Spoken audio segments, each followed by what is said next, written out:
Hello guys, I hope you're doing well. Welcome to this review of Justitian for the Degenesis role-playing game.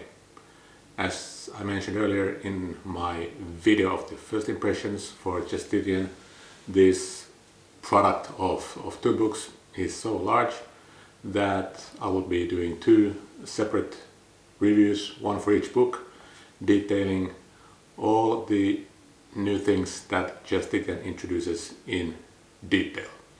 So let's go into the Righteous Fist, which is the first book for Justitian, and take a detailed look what it brings to Degenesis.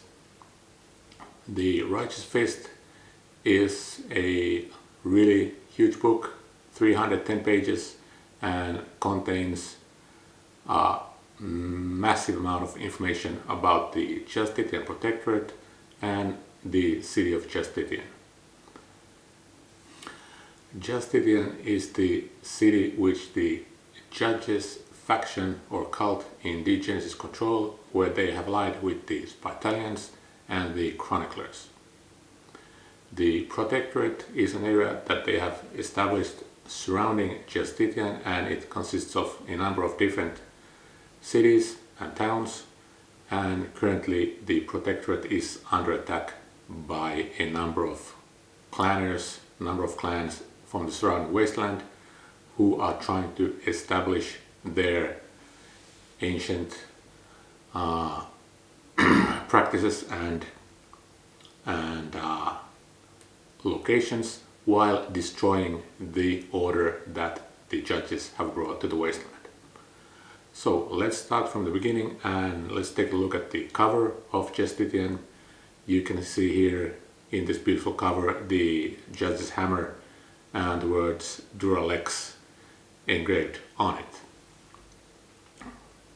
In the inside of the front cover there is again the map of the Justitian Protectorate. The same map was already shown in the Degenesis core rulebook, but now it has been updated and the timeline has been brought forward to the year of 2598, and different events which have unfolded from the beginning of the Geheimnis Wheel are also partially visible here, and this map has been updated to include the activities of the different clans and the different events which are now plaguing Justitian and the Protectorate. The beginning of the book continues the beautiful layouts and book design which SIXMOREVODKA'S Degenesis is very famous for. So if for nothing else, you should take a look at the kind of best in class role-playing game design layout wise, and also at the beautiful art that is included throughout the book. There is a prologue part which contains some flavor text and gives some background about the Cockroach clan, and also about the marauder Gusev, who is influential in the area of Blackland where Justitian is located, and then a brief introduction to northern Borca, the area where Justitian is located.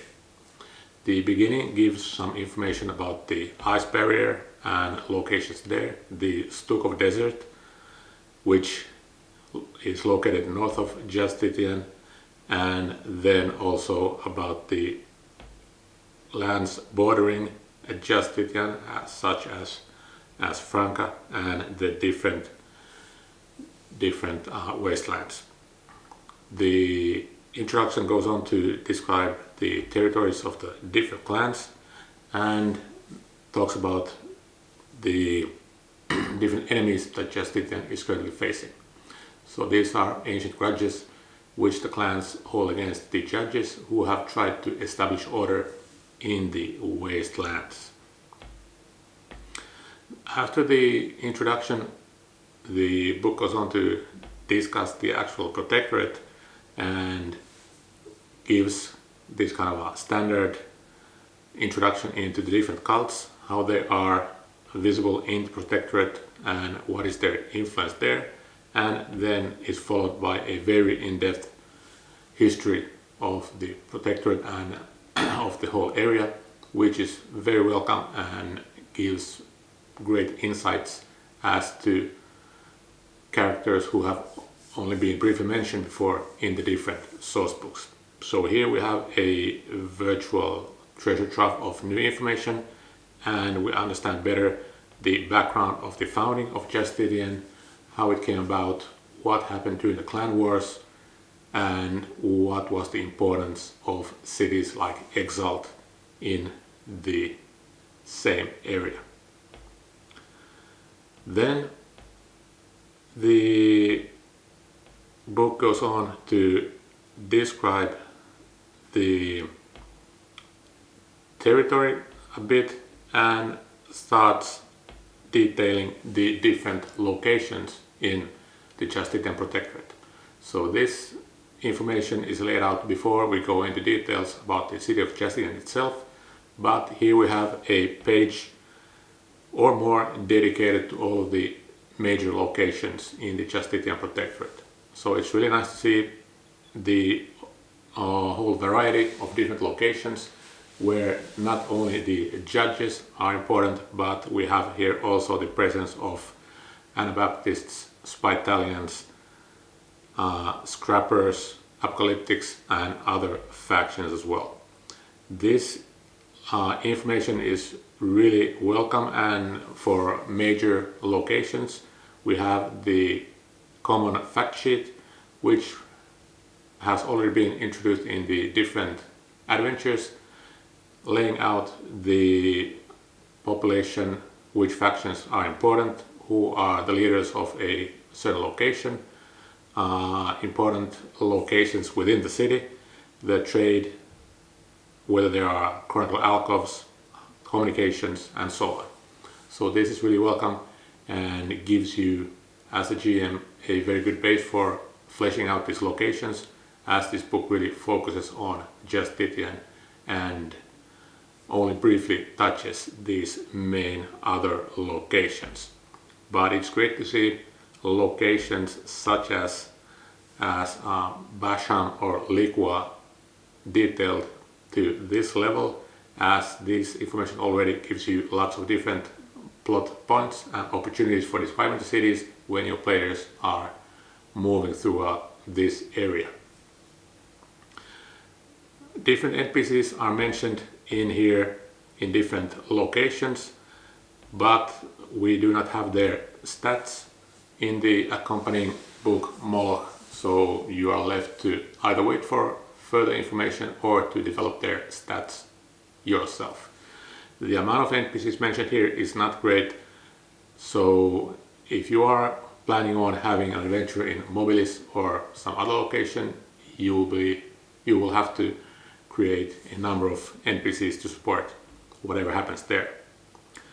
The locations range from competing cities and hostile cities to locations where different cults or factions are producing some goods for Justitian, such as electricity or ham, as in the case of harm, and some locations have been already taken over by clans or are under siege and are waiting for the actions of adventurers and the player characters to assist in these conflicts. One of the more interesting locations after Basham is Liqua, the city of the Warlords, and here we get a nice description of its importance, its history, and the different factions, so the four warlords which control the city. And Liqua itself is a really contrast in the sense that Justitian has a strict control on the artifact trade, and is really a representative of the chroniclers and the judges, while Ligua is ruled by a clique which includes Anabaptists, exalters, and there are also palers and other less common cults present. And Ligua seems to harbor a lot of bygone relics and artifacts, and actually other cults like judges, chroniclers, Spitalians are not allowed to enter the city at all. So this will place some interesting constraints when player characters are going to visit the city or the area. Again, here throughout these descriptions there is beautiful artwork which nicely complements the descriptions. The locations also include places like caverns where important goods are mined, or places like Leadfield and Gesson, which were of importance but currently in the east are facing the attack by the clanners. The Spital or the headquarters of the Spitalians is given a lot of information, and we have again a really nice and detailed fact sheet and a nice figure showing the Spitalians amassed on the central square in the Spital. So here we have detailed information about the location itself, how it is organized, how the Hippocrates function, more information on the consultants and the Hippocrates, and also some plot points about the past of Spital and their involvement with, for example, certain marauders or other clans. Then Arnsberg, the refuge of the preservists, is also given some information, a couple of pages, and then the book goes on to describe the locations in the south which are also facing invasion from the clans and hostile activities from the marauders or other factions. Then the book continues with descriptions of Ferropol and Siege, with Siege receiving a bit more detail again, and finishes with descriptions of Wetzlar and the last exit before going into the Eternal City, so-called Eternal City of Justitian itself. There is a bit of flavor text, and then the description of the Righteous Fist, which is the nickname of Justitian, begins, and here we have some beautiful graphics to complement the description, and we delve into the history of Justitian, how the area was pacified, the story of the first judges, and then the description of the current Supreme Judge, Arcot. We have details about his different plans and projects which have taken place in Justitian, how they have changed the city. And then we get into a description of what is life in Justitian as a citizen. And I feel that this part of the book really fleshes out what it means to live in Justitian and how it differs for citizens and non-citizens and guests in Justitian. And this begins a lengthy description of regular life in the city. I think this part is really helpful in showing the GM what types of events and festivals happen here, and what the normal life in the city would consist of. There is a description of the different laws that are enforced, and also a really nice section on justice, which can be visible on the faces of different criminals as they have been painted or tattooed as a result of the judgment. There's also a part about the different clans in Justitian, so the remains of the clans which were enveloped or included in the Protectorate as it was born. They still exist, but are only a minor influence in the city itself.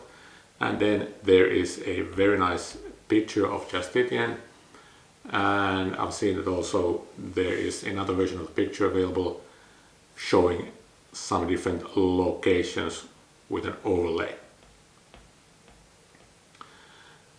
The book continues after the description of the city, which is not really the complete description, only an overview of different historical and practical facts. It continues with the description of the rubble or the zone surrounding the city, which is dedicated to agriculture and producing food for the city. So Justitian clearly is not self-sufficient, and also other locations are producing goods and necessities for the area, and this can lead into different complexities or hairy situations as the clan wars are ongoing and the city might face some tactical shortages. The seasons and the roles of the German in the rubble, the area surrounding Justitian, are described thoroughly, as is the food testing taking place by the Spitalians, who are in alliance with the judges in maintaining the hygienic order and cleanliness and watching out for the primal virus and the effects of sepsis in the city. This is followed by a description of downtown Justitian. So the city has been clearly divided into different areas which are visible on the map of the city itself, and there is a nice description of the different factions in the city downtown area. Water and power are described to quite a lot of detail, as is the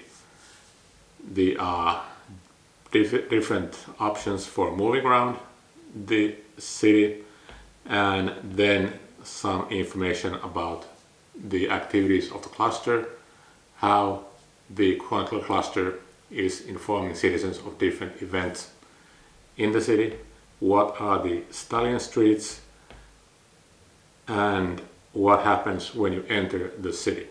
So again, here we have really concrete information, what it's like to enter the city of Justitian, what checks are performed, what regulations apply to different people, and we have a section on the different hygienic regulations required in the city, and then information about the chronicler alcoves. The chroniclers have a really large role to play in the city, in the tech central, in the cluster, and there is lots of information about them. There is information also about different, let's say, locations of interest, like places where the people actually go and get their water. There is the fire watch, who are the firemen in Justitian, how they recruit people, and it would be actually a nice option for a PC character to be part of the fire watch. And then the book goes on to describe the lives of the judges. The judges are given a lot of detail in Justitian, and I think in addition to the kind of general historical updates, historical information, this is also one of the more interesting parts, as the cult has not been detailed to the same level, for example, as the Anabaptists, who have played a large role in different Degenesis books. But now in Justitian and the surrounding areas, there's lots of opportunities for a judge play character. The steel monolith, which is an intriguing location in Justitian, in its center, is detailed quite a bit, its inhabitants and what takes place there. So it's basically a location where the judges are crafting their weapons. Of course, the judges most likely do not do it themselves, but have the steel masters to do it. And then there's information about the clefts, which is type of a prison located in Justitian, what happens there and how you might be sentenced to go there. And then there is a couple of pages about steelmasters, who are also described in more detail in the Moloch book, and there you have a couple of steelmasters and their stats. Then moving on to other quarters of the city, there is the Stuka Quarter, which contains the old fortress where the old clans of Justitian gather, some information about different guilds, important locations like the Garamond, the most famous inn in Justitian. There is information about the Northern Wall, one of the building projects in Justitian, and the Brennan clan. So these clans do get a bit more information listed here in Justitian, even though their importance is waning, but some members are still present. Then there is a description of the different 5 houses of judges, so traditional families which produce advocates, important judges and bureaucrats for the city, and these 5 houses hold a lot of power in the city and have their different plans for the future. The harbor of the city is described also in its own section, and there is the boat used by the apocalyptics as a kind of a gambling den, gambling haven, and then other different city locations.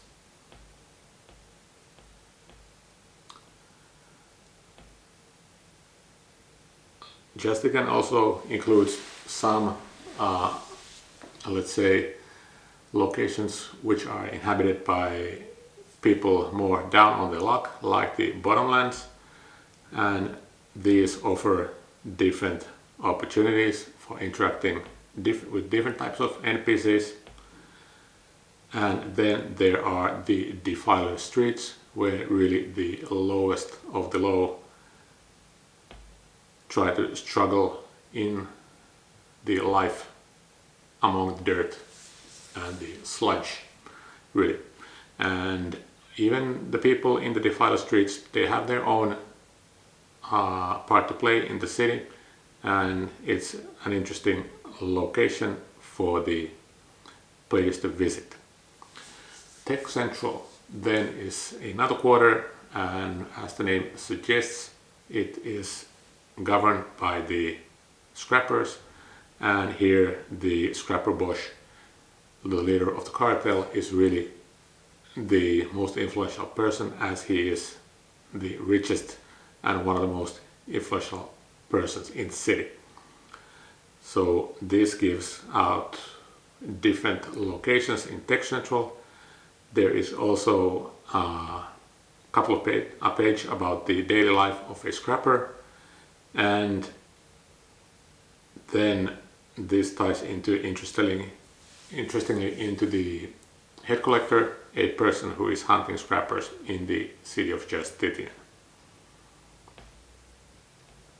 But there's quite a lot of information about the different activities taking place in Tech Central, how the scrappers are organized, how they are producing different goods, how they produce their own energy, and how they govern their own quarter in Justitian. And the head collector receives here a page, as do the pit fights, which provide some information in the city. The cartel is detailed here also to some detail, and then we have an interesting natural location, let's say the crack, which is a collapse area where the city has partially collapsed into the tunnels which are located underneath the city. The crack has different implications for the Helvetic cult, which is responsible for repairing it, and also for the chroniclers who are trying to block anybody from finding out what lies underneath the crack and how their conflict with the palers underneath the city is going.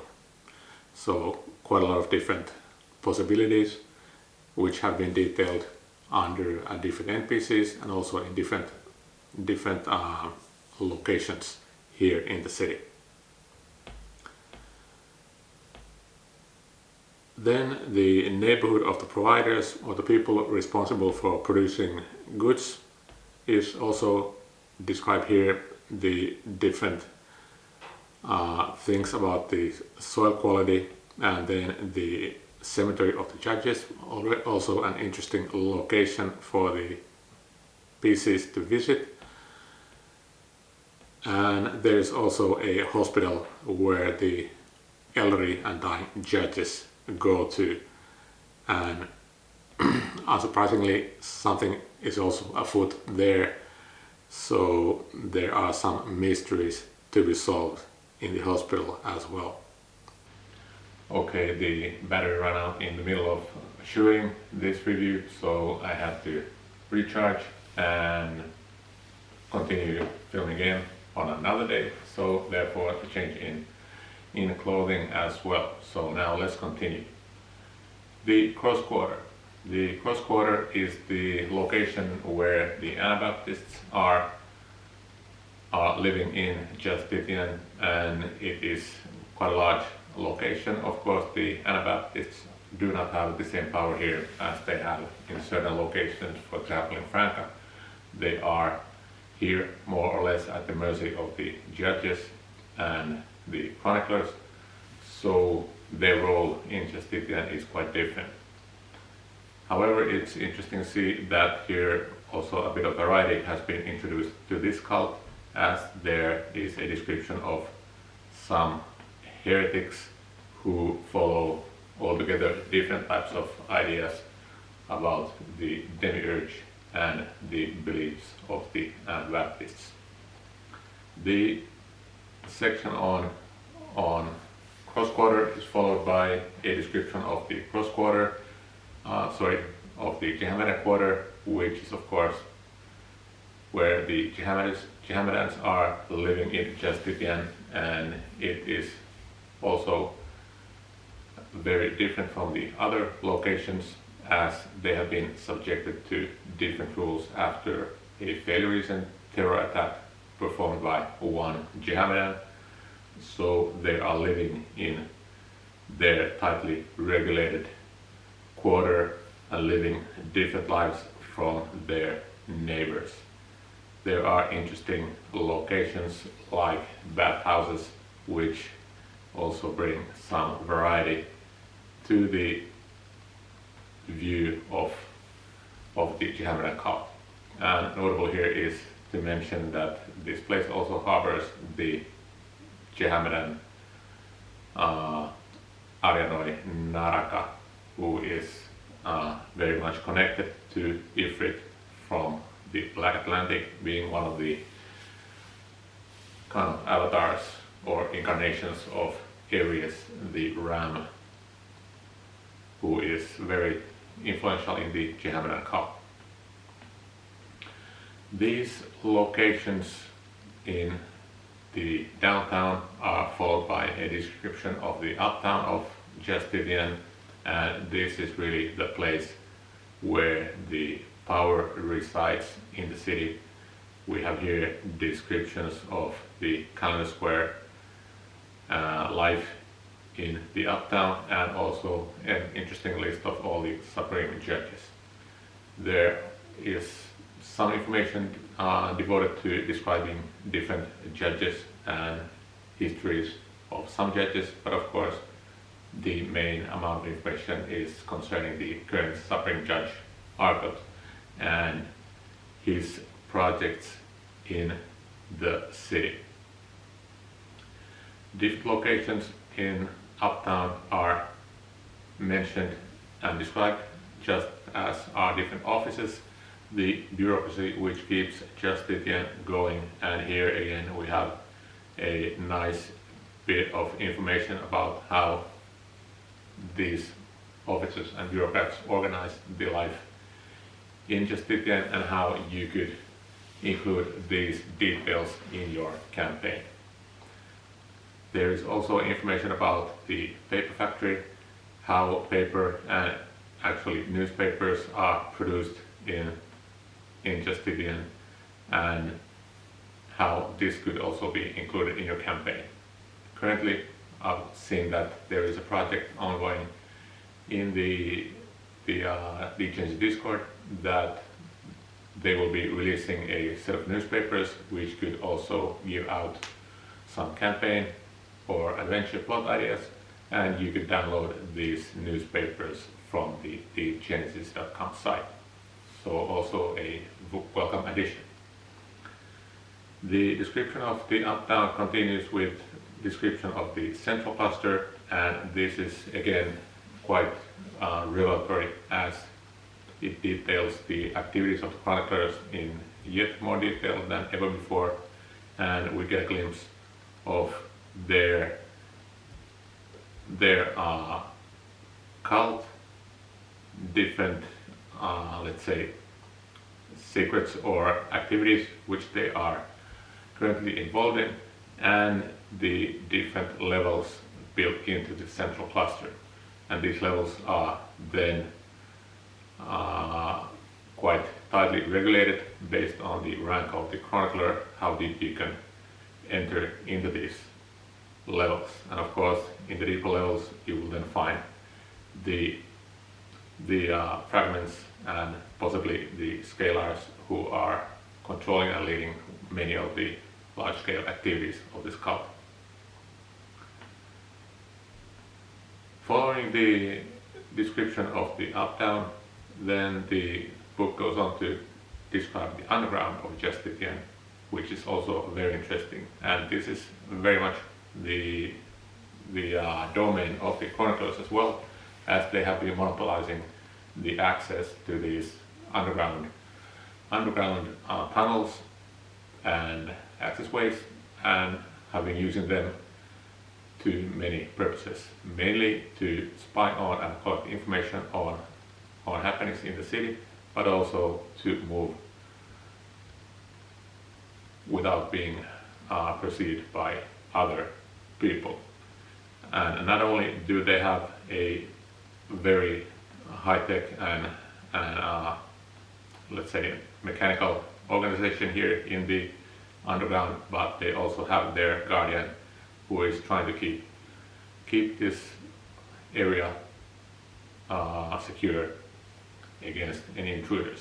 But unfortunately, as we see here, it already has been penetrated by the Palers, and they control a part of these tunnels, and these tunnels are also closely connected to the carrion birds, the apocalyptic cult, and one of their flocks who also dwell underground. So part of the underground is an occupied war zone where the Palers have been successful in entering the underground and are trying to enter into the systems of the chroniclers. So they are after all the data that the chroniclers possess. And as we'll see later on in the review of Pollock, they have powerful allies in the form of the Neil Corium, who has entered Justitian as well. The book continues after these descriptive parts to a section called Dark Omens, and here is a collection of very nice information, which is basically different plot points.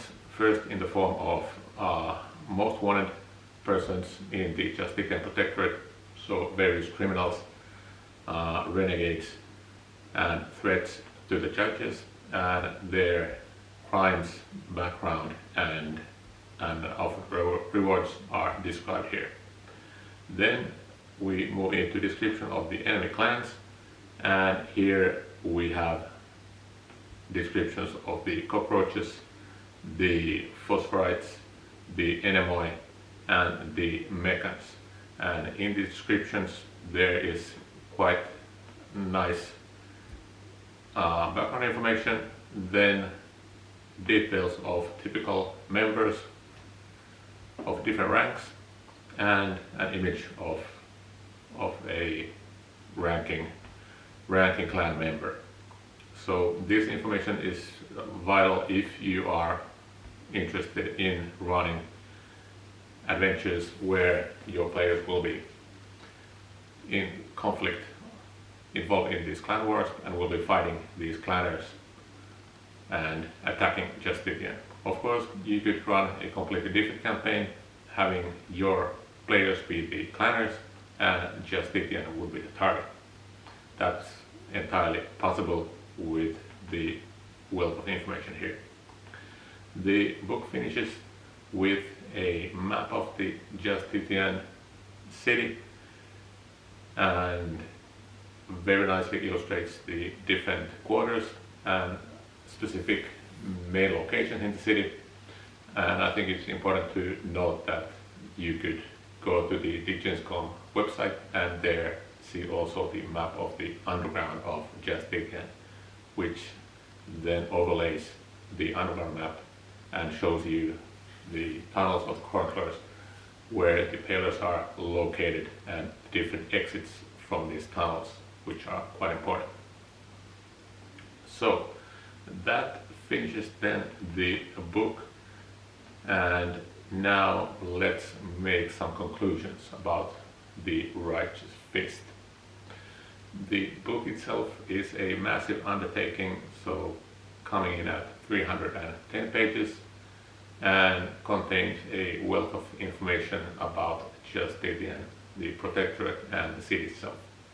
It differs quite a lot from the previous SIXMORE Vodka offerings, in the sense that they have previously made very tightly scripted adventures following a single campaign, and now Justitian is clearly a sandbox setting where you have a whole bunch of different plots, whole number of different opportunities, and then you can introduce your players there and create adventures based on these plot points.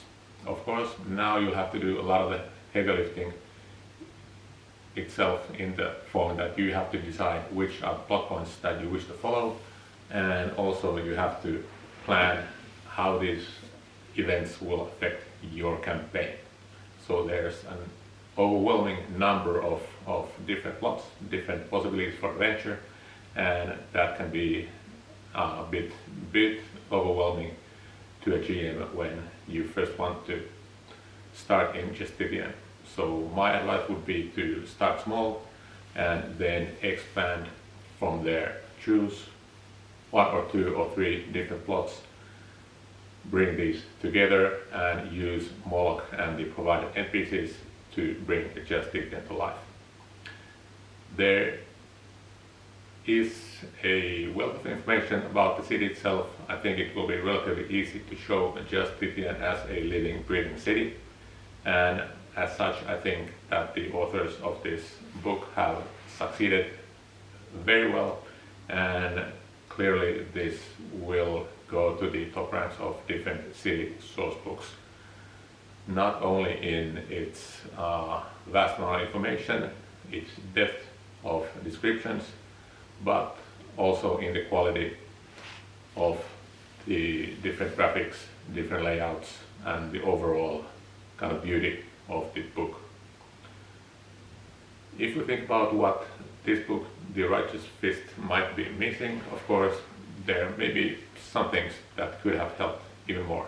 For example, adding information about the different typical NPCs, typical judge, typical provider, typical apocalyptic folk member of the Bloodbearers, for example, typical Anabaptist veteran from the different wars,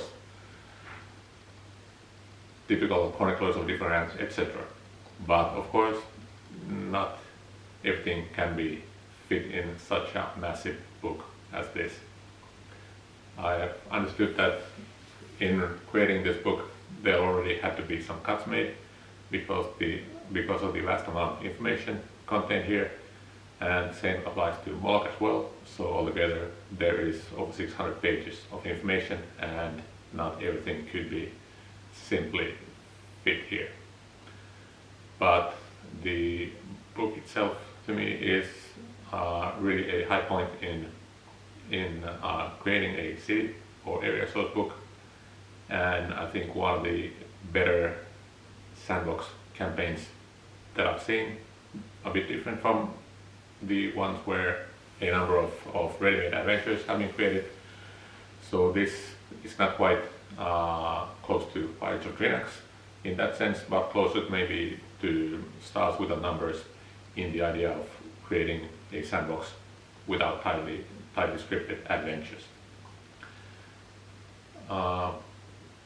To finish, I think this book deserves all the accolades possible and should rank in this year's prizes for role-playing game sourcebook creation.